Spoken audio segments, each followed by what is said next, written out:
Philip Wollen.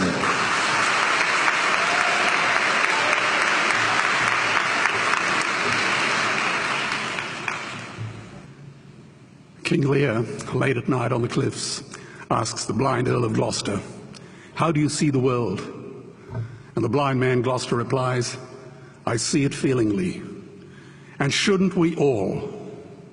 Animals must be off the menu because tonight they are screaming in terror in the slaughterhouses, in crates and in cages, vile, ignoble gulags of despair." You see, I heard the screams of my dying father as his body was ravaged by the cancer that killed him. And I realized I'd heard those screams before. In the slaughterhouse, their eyes stabbed out and their tendons slashed, on the cattle ships to the Middle East, and the dying mother wail as a harpoon explodes in her brain as she calls out to her calf. Their cries were the cries of my father. And I discovered that when we suffer as equals. And in their capacity to suffer, a dog is a pig, is a bear, is a boy.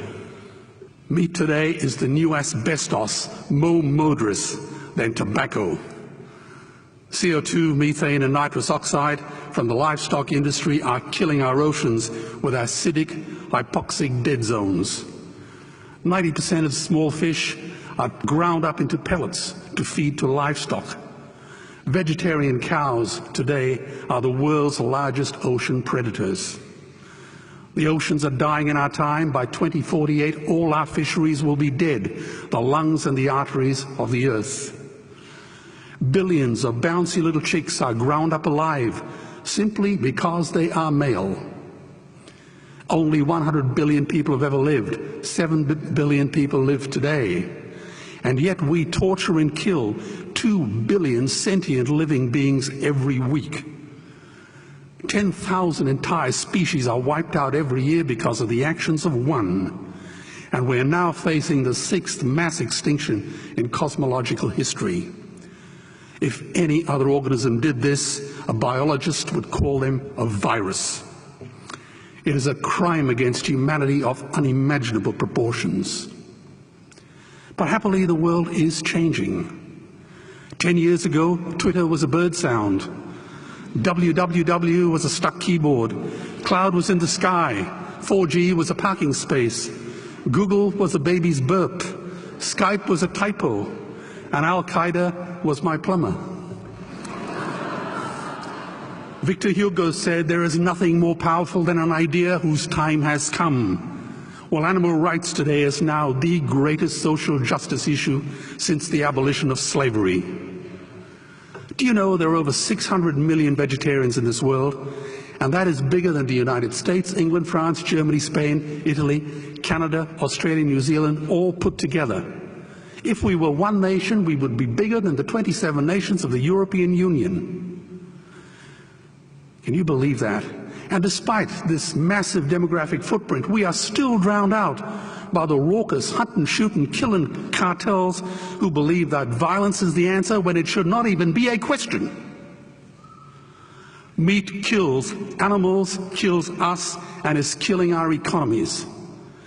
Medicare has already bankrupted the United States.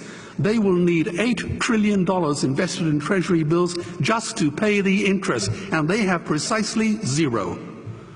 They could shut down every school, Army, Navy, Air Force, Homeland Security, Marines, CIA, and FBI, and they still will not have the money to pay their doctor bills. And our Cornell and Harvard say that the optimum amount of meat in a healthy human diet is precisely zero. Water, as you know, is the new oil. Nations will soon be going to war for it. Underground aquifers that took millions of years to fill are now running dry. It takes 50,000 liters of precious drinking water to make 1 kilo of beef. Today, 1 billion people are hungry. 20 million people will die from malnutrition. Cutting meat by only 10% will feed 100 million people, and eliminating meat will end starvation forever. If everyone ate a Western diet, we would need 2 planet Earths to feed us. We've only got one, and she is dying. Greenhouse gas emissions from livestock is 50% greater than transport, as Peter said. Cars, trains, buses, ships, lorries, the whole lot. And as I travel around the world, I see poor countries who sell their grain to the West while their own children starve in their arms. And the West feeds it to livestock so we can eat a steak? Am I the only one who sees this as a crime? Believe me, every morsel of meat we eat is slapping the tear-stained face of a hungry child. When I look into her eyes, do I remain silent? The earth can produce enough food for everyone's need, but not enough for everyone's greed. We are facing the perfect storm. If any nation had developed weapons that could wreak such havoc on the planet, we would launch a preemptive military strike and bomb it back into the Bronze Age. But it's not a rogue state, it's an industry. The good news is we don't have to bomb it. We can just stop buying it. Sir George Bush was wrong. The axis of evil does not run through Iraq, Iran, or North Korea. It runs through our dining tables. Weapons of mass destruction are our knives and forks. Our proposition is the Swiss Army knife of the future. It solves our environmental, water, human health problems and ends cruelty forever. The Stone Age didn't end because we ran out of stones. This cruel, disgusting industry will end because we run out of excuses. Meat is like the 1 and 2 cent coins. It costs more to make than it's worth. And I come from the bush. Farmers are the ones with the most to gain. Farming won't end, it would boom. Only the product line will change. Farmers would make so much money they won't even bother counting it, and I'd be the first to applaud them. Governments would love us. New industries would emerge and flourish. Health insurance premiums would plummet. Hospital waiting lists would disappear. Hell, we'd be so healthy, we'd have to shoot someone just to start a cemetery. So tonight I have 2 challenges for the opposition. 2 challenges. Meat causes a wide range of cancers and heart disease. Would they name one disease caused by a vegetarian diet? And 2, I'm funding the Earthlings trilogy.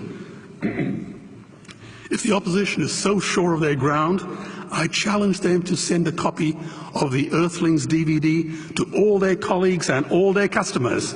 Go on, I dare you.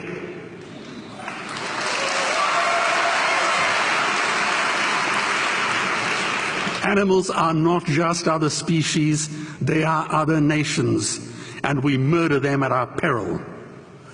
The peace map is drawn on a menu. Peace is not just the absence of war, it is the presence of justice.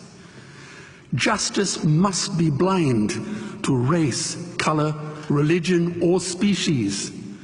If she's not blind, she will be a weapon of terror. And tonight, there is unimaginable terror in those ghastly Guantanamos we call factory farms or slaughterhouses. Believe me, if slaughterhouses had glass walls, we wouldn't be having this debate tonight.